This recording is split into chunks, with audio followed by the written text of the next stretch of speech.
paz do Salvador Jesus seja abundante entre nós nesta manhã. Amém.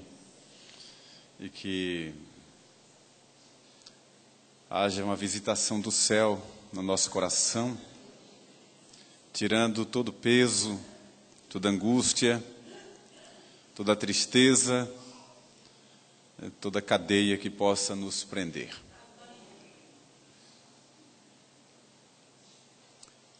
É bom estar na casa de Deus, ouvir os louvores e saber que através do testemunho da palavra o Senhor fala conosco e modifica o nosso ser. Só há uma coisa que modifica a nossa natureza: é o Espírito de Deus. Nós mesmos não temos forças. Os outros, menos ainda. Só Deus transforma o homem com o seu poder. E eu ouvi um pastor, um pregador, dizendo que o lugar mais perigoso de a gente estar é na igreja, não é? E sempre que a gente entra em comunhão com Deus, a gente corre o risco de ser transformado, não é? O que não é confortável para nós. A gente que sempre se protege, a gente quer sempre o conforto, aquela zona que ninguém mexa com a gente. Mas na presença de Deus não tem como, não é? Se o Espírito de Deus fala, mexe conosco. E a palavra de Deus é a palavra de Deus, não é? Né, Aldair? Olha, andei pesquisando umas coisas muito curiosas. Vocês sabiam que Jesus tinha um sotaque? Claro. O sotaque é a cantiga da fala, não é? É aquela música que a gente usa ao falar. E o Brasil, como exemplo, deixa claro isso. Por exemplo, Sergipe fica aqui a 300 quilômetros de Salvador. É um sotaque diferente do sotaque do baiano. 300 quilômetros. Mais 300 tem Maceió, Alagoas, outro sotaque. Mais um pouquinho Pernambuco já é outro sotaque. Dentro do Nordeste temos várias canções, vários ritmos da fala. E o Brasil inteiro tem as suas músicas. Umas mais marcadas, mais fortes, outras menos. E Jesus tinha um sotaque. Os pesquisadores descobriram e fizeram uma comparação. Se Jesus tivesse nascido no Brasil, com o sotaque que ele tinha, tendo nascido na Judéia, em Nazaré, aliás, criado em Nazaré, qual era o sotaque dele se fosse aqui no Brasil? Sabe qual era? Ele teria o sotaque de Dona Amélia.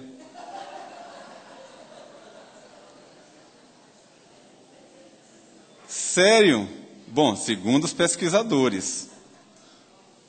É go, eimi, rerodós, kai, alefeia, kai, rezoe. Eu sei falar grego. O sotaque, não, agora falando sério mesmo.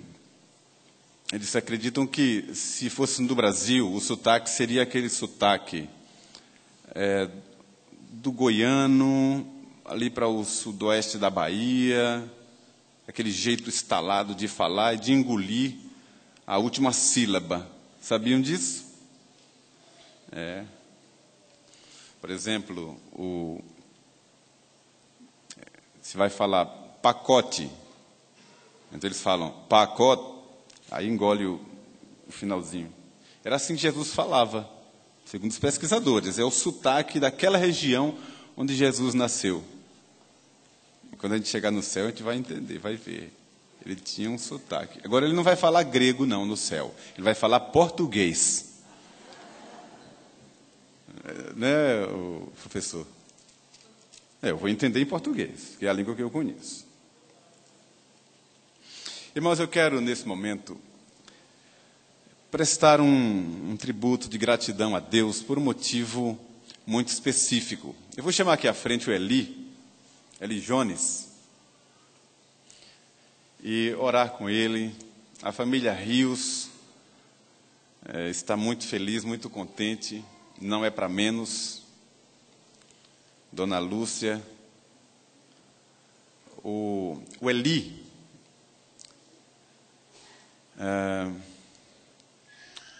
ele fez um concurso para o Ministério da Saúde, como administrador, para Goiás. E ele passou no concurso. Foi uma bênção muito grande para a família e muita alegria pelo resultado do concurso, dele ter passado, mas a tristeza também de ele ter que ir para Goiás. Mas a família confortada, sabendo que é o melhor e que Deus está no controle de todas as coisas, mas já aquela saudade e tal. E ele tinha feito um outro concurso aqui para Salvador. Ele passou no de lá, de Goiás. Mas ele fez aqui em Salvador para o Ministério do Trabalho e Emprego. E faltando uma semana, já arrumando as malas para ir embora para Goiás, ele recebeu a notícia que tinha passado aqui para Salvador. E já ser chamado agora para junho, não é isso? Acertei tudo? Que coisa jóia, viu? Aí imagina a alegria da Dona Lúcia e da família Rios. E para nós também, porque a gente ia perder. Ele ia ficar distante de nós e estar aqui conosco. Íamos perder, inclusive, o craque do nosso time, né, Eli? Conhecido como os Gêmeos, né? E é motivo de muita gratidão a Deus. Você quer falar alguma coisa? Nada? Então nós vamos orar, falar com o Senhor. Ó Deus, nós estamos muito felizes pelo que o Senhor tem feito em nossas vidas, na vida da nossa igreja, e pelo que o Senhor fez na vida da família Rios, por esse resultado que alcançou o Eli Jones. Ó Deus querido, que o Senhor o abençoe ricamente aqui em Salvador, nessa área que o Senhor o contemplou, e que ele possa ser um testemunho e uma testemunha verdadeira ali onde ele estiver. Que o Senhor com ele, através dele, abençoe toda a sua casa, toda a sua família, e abençoe assim também a nossa igreja. E receba nesta manhã, formalmente, a gratidão do teu povo por essa vitória dada a essa família querida.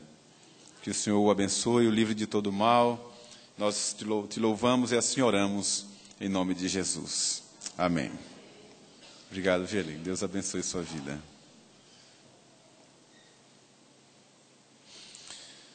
Filipenses capítulo 3.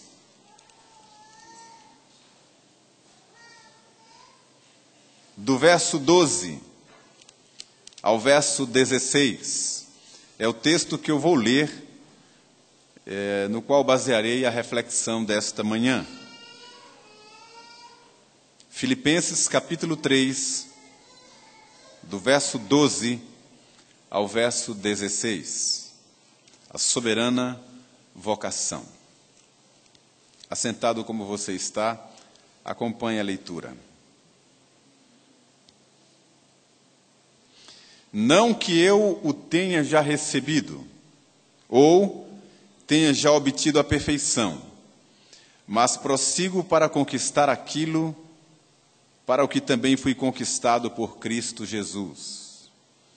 Irmãos, quanto a mim, não julgo havê-lo alcançado, mas uma coisa faço, esquecendo-me das coisas que para trás ficam e avançando para as que diante de mim estão, prossigo para o alvo, para o prêmio da soberana vocação de Deus em Cristo Jesus. Todos, pois que somos perfeitos, tenhamos este sentimento, E se porventura pensais de outro modo, também isto Deus vos esclarecerá. Todavia, andemos de acordo com o que já alcançamos. Amém.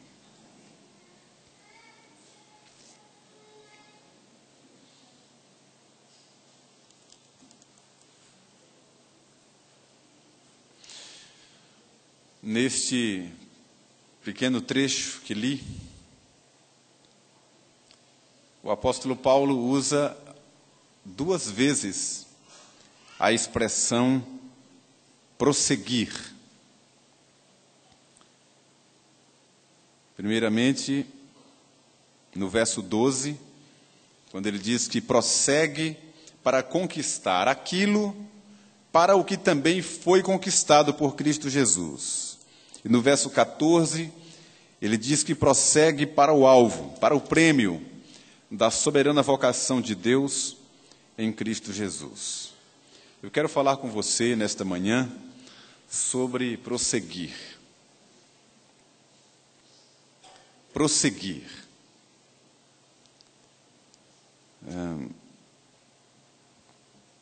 Olhando já assim grosseiramente, rapidamente, o prosseguir pode nos dar uma ideia única.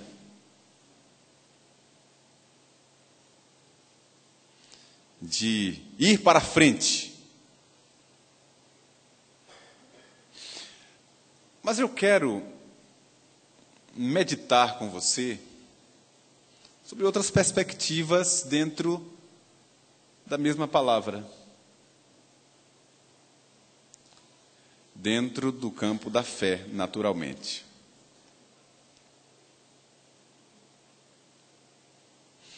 Eu posso pensar em prosseguir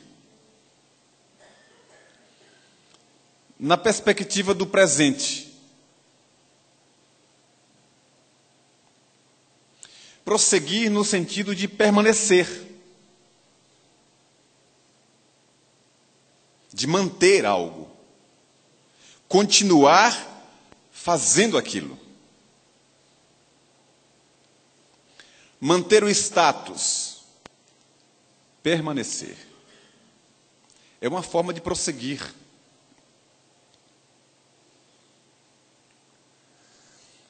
E se a gente estudar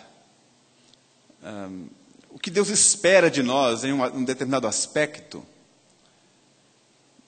podemos aplicar a palavra prosseguir à perseverança, ao nutrir valores, alguns valores, ou manter uma determinada estrutura. Isso pode implicar em continuar. Poderia, por exemplo, olhar pela perspectiva doutrinária de preservar o Evangelho.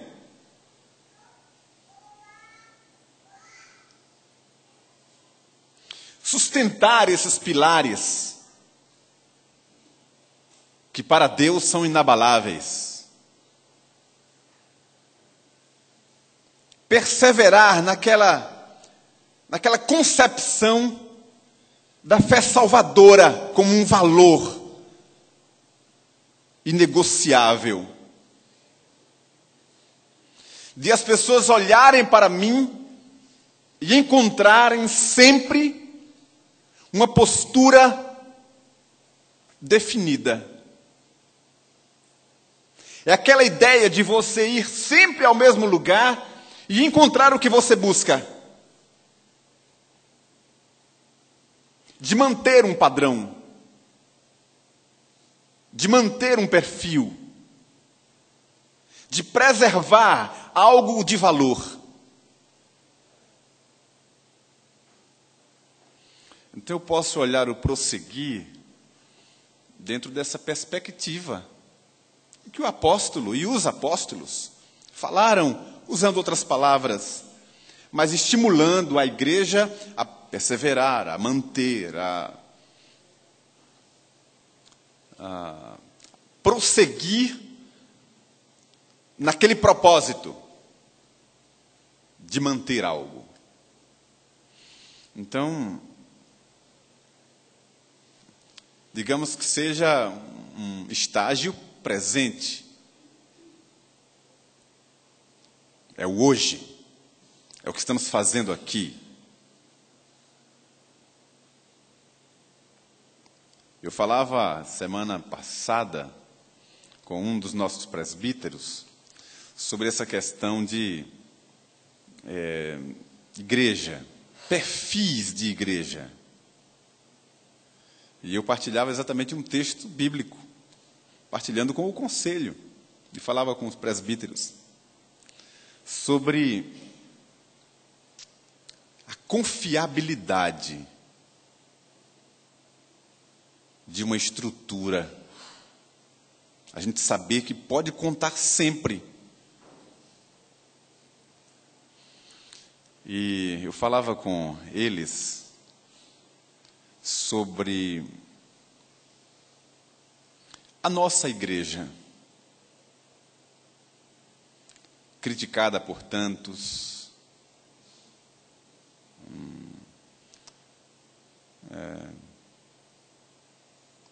por alguns até zombada,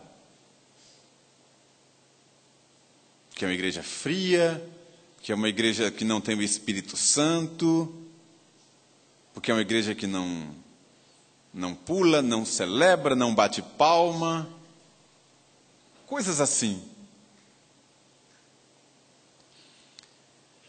É um entendimento infantil até, porque são perfis apenas. O colégio apostólico tinha uns mais contidos, uns mais expansivos. A igreja foi formada assim, cada igreja tem um estilo, é um ajuntamento de pessoas com um padrão, um perfil. Não é errado ser assim, ou não é certo ser daquele outro jeito, são apenas características. Isso porque nós estávamos recebendo membros por batismo e profissão de fé. Hoje à noite vamos fazer isso.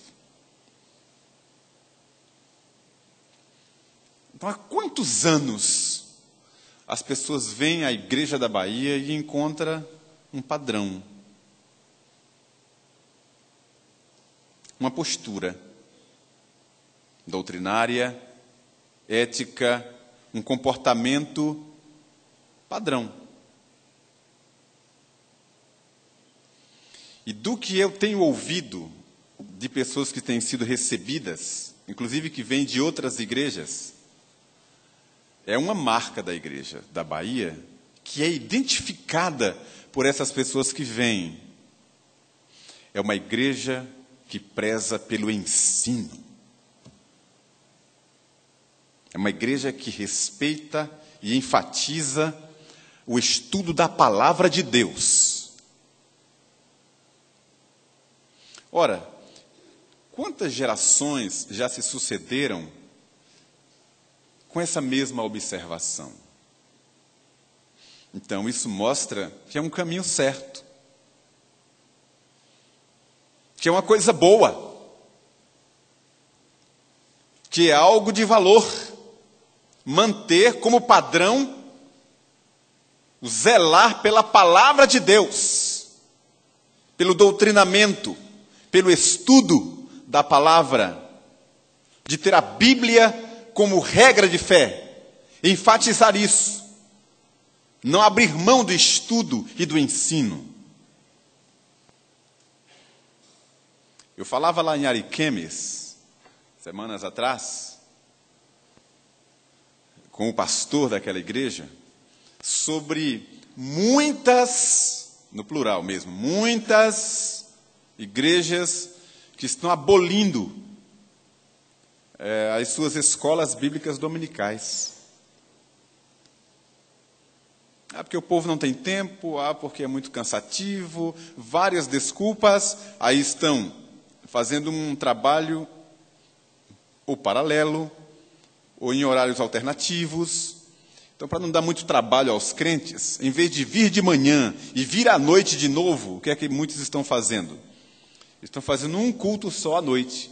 Aí chega um pouco mais cedo, aí tem um estudo bíblico e depois emenda com o culto.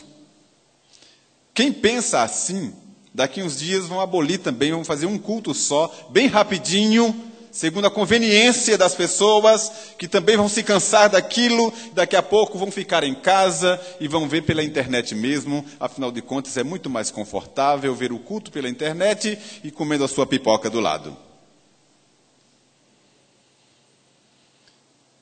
Então, prosseguir também pode me dar a ideia de permanecer, de prosseguir fazendo aquilo que está certo, manter aquele padrão.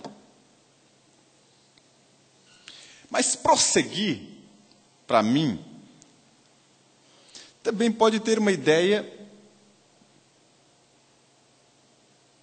contrária. Pode significar também voltar.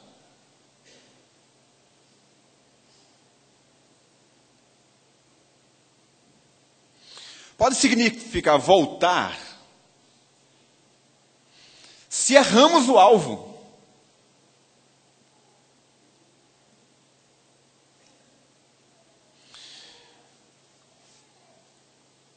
Voltar ao início. Recomeçar. Acertar as contas. Arrependimento não é outra coisa senão voltar.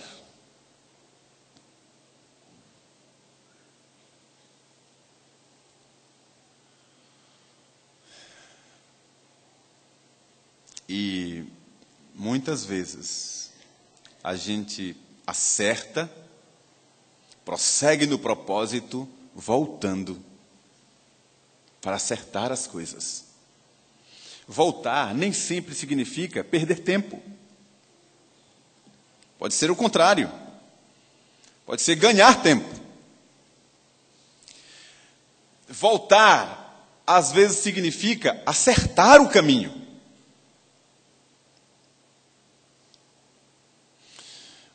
Aquele professor que eu citei domingo passado, que eu citei do pistoleiro que ficou na porta, dizendo que queria conversar com ele no fim, o pastor Valmir Soares, ele tinha uma mensagem que ficou famosa, ele escreveu essa mensagem e hoje está na biblioteca do Seminário do Norte, no Recife. Ele pregou sobre Zaqueu, e o título da mensagem dele é Zaqueu, o homem que subiu descendo e que desceu subindo. Não é? É o título da mensagem dele. Subiu descendo no conceito dos homens. E desceu subindo no conceito de Deus. Às vezes a rota que estabelecemos, ainda que nos pareça positiva, estamos dando ré, andando para trás. E às vezes o caminho que escolhemos é difícil, o que para muitos é um caminho errado, estamos prosseguindo no caminho certo, que é o arrependimento, que é o reconhecimento daquilo que Deus espera de nós. Ou seja, aquele trecho em que a gente deixa onde está e volta para consertar, aquilo ali é uma carreira proposta, como diz o autor da carta aos Hebreus. É o que Larry Crabb, em um dos seus livros, chama de não a resposta positiva.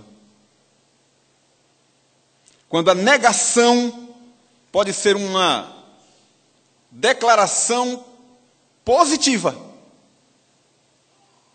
Aos olhos humanos, sempre a palavra não é negativa.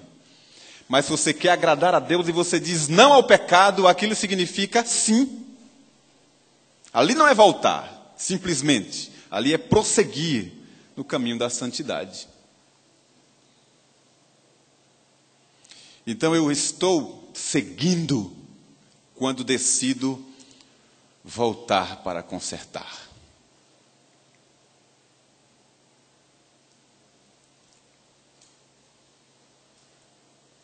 Mas prosseguir, naturalmente, também tem a ideia de ir para frente.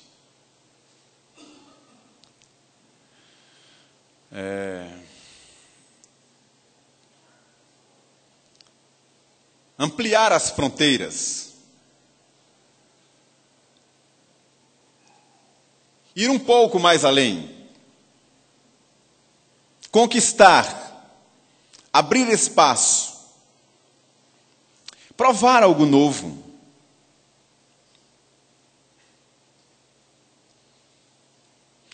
E isso é motivo de medo para muita gente.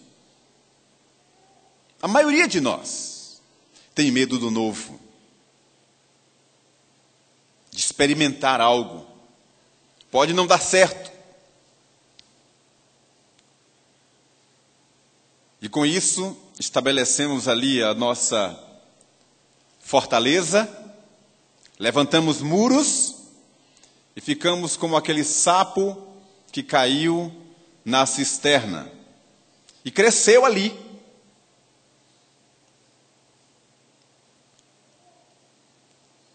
E todos os dias ele olhava para cima e via como o céu é maravilhoso, diferentemente das paredes que o cercavam. E via movimento de nuvens e o céu azul. Ele achava que aquilo era o céu. Ele cresceu com aquela experiência. Até o dia em que uma enchente fez aquela cisterna transbordar e ele se viu do lado de fora. E viu que o céu não era só aquilo.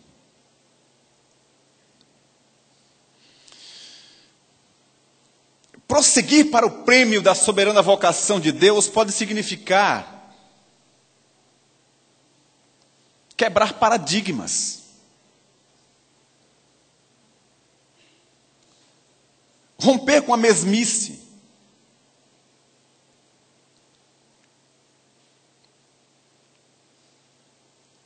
Provar algo novo. Abrir-se para o novo. E vou ilustrar com exemplos bíblicos, que é o que eu prefiro. Imaginem vocês o que é alguém ser formatado, uma linguagem mais atual, né? Formatado por um conceito religioso cimentado há séculos. Um único jeito de ver aquela coisa. Uma única forma de ver Deus agir. Como era o caso dos essênios, que geraram os fariseus.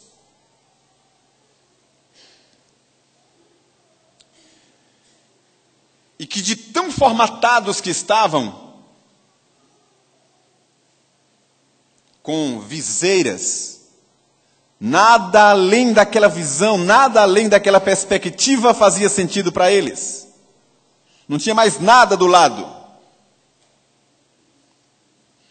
Jesus chegou entre eles, nasceu, viveu entre eles, ensinou o Evangelho, pregou o Evangelho, curou, fez milagres extraordinários, apontou a vida eterna, trouxe o reino dos céus. Explodiu entre eles. E eles não viram.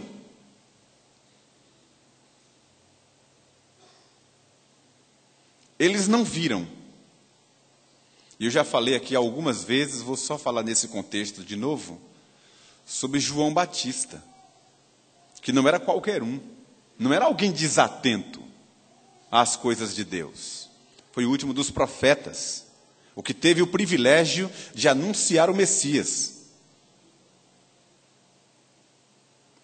Só que ele tinha uma concepção já formatada sobre o Messias, ou um preconceito sobre o Messias. Ele imaginava que o Messias viria daquela forma. Só que ele não veio daquela forma. E João Batista não percebeu, não aceitou,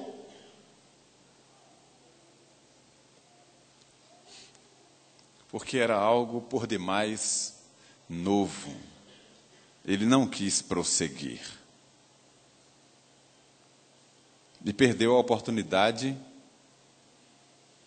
de andar com Deus na sua geração. Jesus disse, olha, o menor no reino de Deus é maior do que João Batista.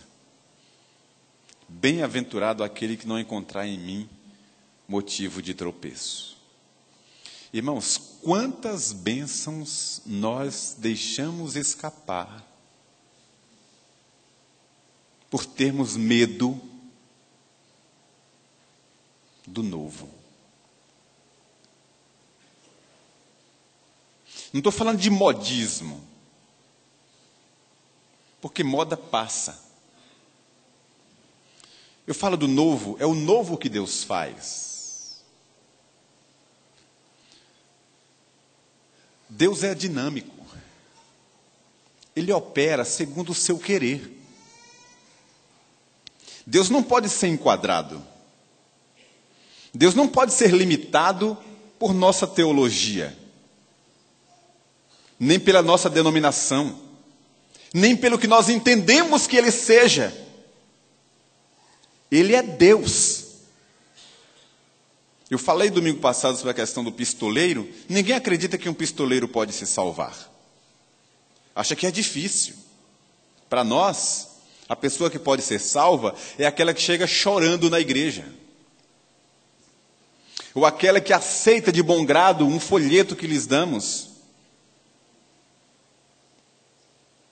Deus salva a quem quer, como quer, quando quer, segundo o beneplácito de sua vontade. Operar um milagre, uma cura, seja de que ordem for, Deus não precisa se valer de recurso nenhum. Se Ele enviar a palavra de ordem, ninguém pode deter a sua mão. Porque Ele é Deus. Ele não precisa de porta para entrar, de janelas, de força humana, argumento humano, jeito humano. Ele é Deus.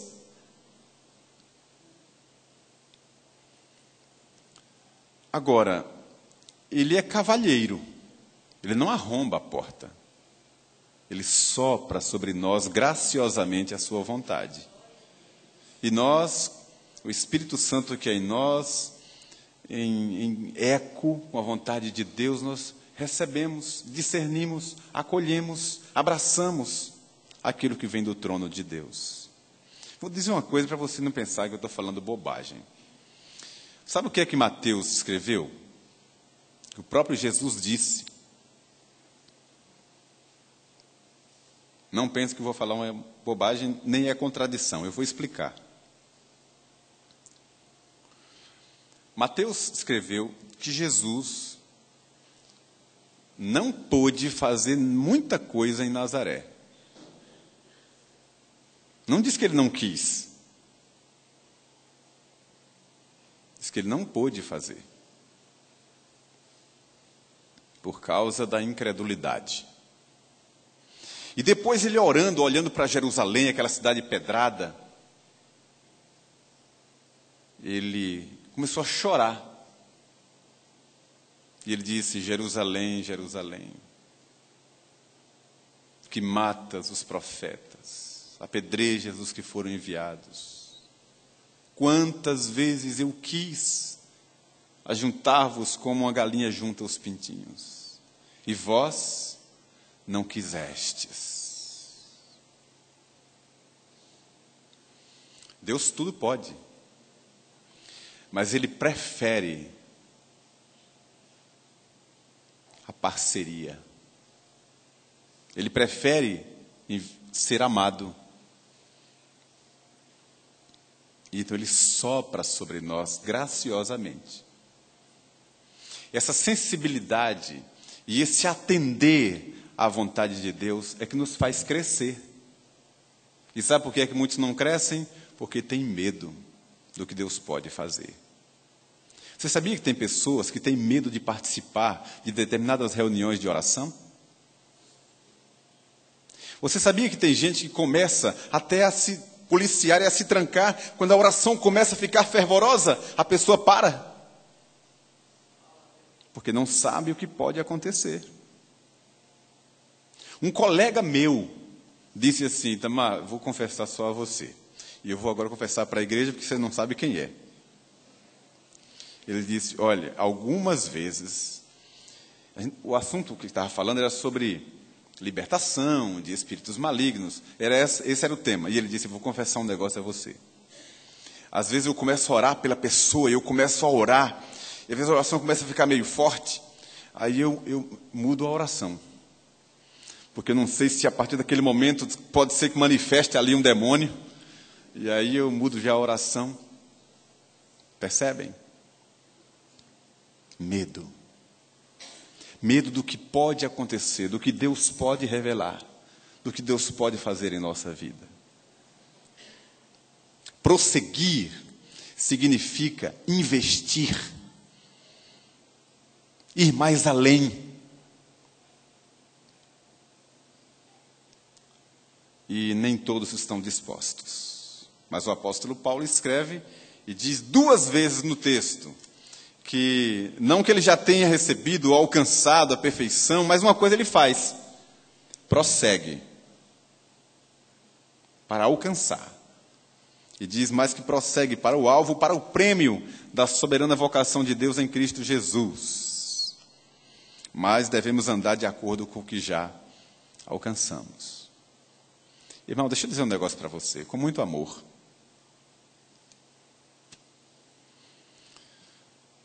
Não tenha medo do que vem de Deus.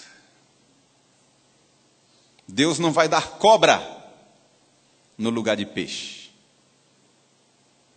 Nem vai dar pedra no lugar de pão.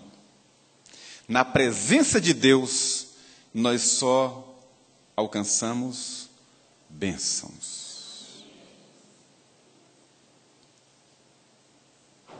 Investir no reino, buscar mais a presença de Deus, um maior quebrantamento, uma maior dependência, só nos fará mais crentes, mais parecidos com Jesus. Só vai ser bênção para a nossa vida. Eu falei 2 domingos atrás sobre a questão de Nicodemos. E falei daquela sede de Nicodemos em buscar o Senhor. E eu lembro que eu falei para a juventude aqui um princípio que Deus valoriza. É um princípio regulador, que é de que a humildade precede a honra. E que o orgulho, a vaidade precedem a ruína. Aí eu citei para os meninos aqui, aquele homem da mão ressequida, a mão mirrada. Ele tinha vergonha daquilo. Fazia vergonha para ele. A mão é muito mais do que um membro. A mão é um sinal de autonomia, de serviço. A mão nos serve de comunicação. A mão é muito preciosa. E aquele homem tinha uma mão mirrada, servia para nada. E ele estava no meio da congregação. E Jesus poderia muito bem, como ele fez com o servo do centurião, só enviou a palavra. E o servo do centurião ficou curado lá. Mas Jesus disse para o homem da mão mirrada: vem para o meio. Ele foi lá para frente, se expôs. E para piorar a situação dele, Jesus disse: estenda a mão. Imagina o que era isso. Ele estendeu a mãozinha mirrada, se expôs, se humilhou, e a mão ficou sã. Quantos têm medo de passar vergonha? Às vezes na congregação, sente desejo de adorar, de falar com Deus, de se ajoelhar. O que é que vão pensar de mim, eu ajoelhado aqui, eu, fulano de tal? Mas é naquele ato que Deus ia derramar uma bênção sem medida. Às vezes você está num lugar, tem vontade de dizer um glória a Deus. Vão pensar que eu sou pentecostal. E aquele glória a Deus, que é uma palavra bíblica e que Deus requer. Porque historicamente, os pentecostais que... Irmão, seja honesto com você mesmo. Não faz sentido isso.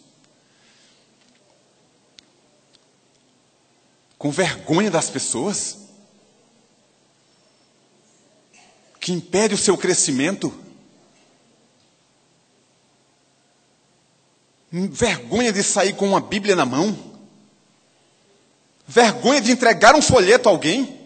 Porque o que é que vão pensar eu aqui entregando um folheto a alguém? Vergonha de orar. Teve um irmão que veio me contar uma bênção. Porque 90% vem contar só coisa ruim. E esse veio me contar uma bênção. E a bênção, ele estava muito feliz, porque ele rompeu com um medo que ele tinha. Ele disse: pastor, olha, eu vou falar para você, eu estou muito feliz, você não imagina. Pode ser uma coisa simples, mas para mim, eu estava na rua, caminhando, no meio de muita gente, encontrei com um irmão, uma pessoa, precisando de oração. Ele disse: irmão, ora por mim. E em outros tempos, eu diria assim para ele: tudo bem, eu vou orar por você. E em casa oraria. Mas Deus me incomodou para orar por ele ali, na rua. Não vou pagar esse mico aqui. Ele disse: Deus moveu e eu criei aquela coragem no muro, me encostado no muro. As pessoas passando e eu comecei a orar por aquele irmão ali. Aquilo me encheu uma energia, ele dizendo, né? Uma energia positiva. Eu fiquei emocionado, orei com aquele irmão ali, as pessoas passando e eu orando audivelmente. E eu estou cheio do Espírito de Deus. Meu irmão, se Deus mover seu coração para se ajoelhar, se ajoelhe. Se Deus mandar você abrir a boca para falar, fale. Se é para cantar, cante. Se você quer orar e erguer as mãos para adorar o Senhor, faça isso. Mas para Deus, não para os homens. Nem porque alguém mandou você levantar a mão. Se Deus não moveu o seu coração, não levante mão, nem faça nada. Porque a nossa vida está na Escritura, não é para agradar a homens, não. É para agradar a Deus. Tudo o que fizerdes, tudo, seja em palavra, seja em ação, fazei tudo para a glória de Deus. Quer comais, quer bebais, ou façais outra coisa qualquer, fazei tudo para a glória de Deus. Isso é prosseguir, é sair um pouco daquela sua zona de conforto, para agradar a Deus. Então, prosseguir para mim tem vários sentidos. Eu posso prosseguir voltando para acertar as contas. Estou crescendo. É um não positivo, é uma volta, como disse o pastor, é subir descendo. É prosseguir voltando. Eu posso prosseguir permanecendo, perseverando, mantendo aquilo que é valor de Deus. Mas eu posso prosseguir também dando um passo à frente. aprendendo algo novo, aprendendo algo que eu não sei, experimentando algo que eu nunca experimentei. Isso vai me trazer crescimento. Eu finalizo com uma ideia pastoral. Eu estou lendo um livro, acabei de ler, um livro, para mim, encantador em uns aspectos, em outros preocupantes, nem vou recomendar a você. Porque é um livro escrito por alguém que já foi um ministro presbiteriano muito conceituado e hoje é ateu. Agora é um poeta maravilhoso, escreve coisas lindíssimas, lindas. O jeito de falar, de escrever é encantador, mas fala muita bobagem. Umas coisas certas, boas, bonitas, mas muita bobagem. E alguém disse para mim, você vai ler esse livro, já sabendo que tem tanta coisa ruim. A minha resposta é, se eu ler só coisa de quem eu concordo, eu não cresço. Eu cresço à medida em que sou confrontado.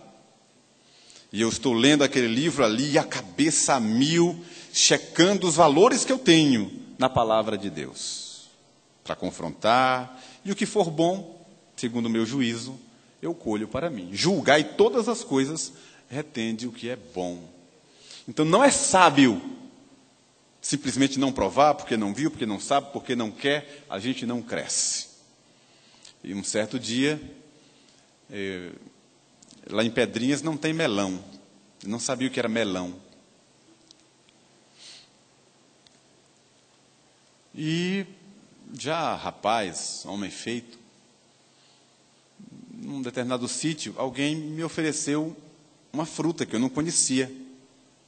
Eu provei, era melão. Mas era melão só no jeito, porque era água pura, não tinha gosto de nada. Aguado, um negócio sem gosto. Eu disse, como é o nome dessa fruta mesmo? Melão.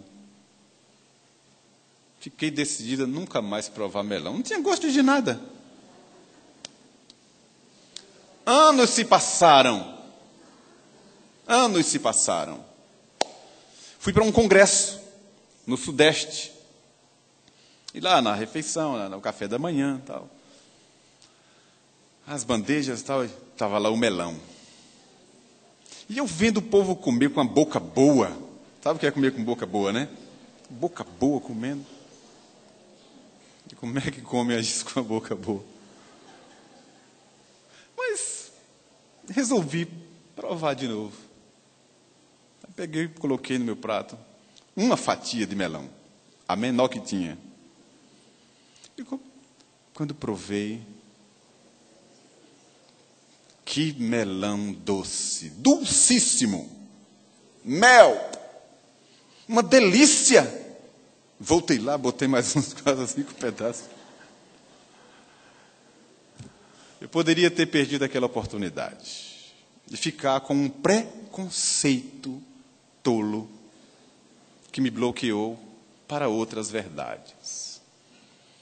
Que o Espírito Santo revele aquilo que a limitação do pregador não consegue alcançar.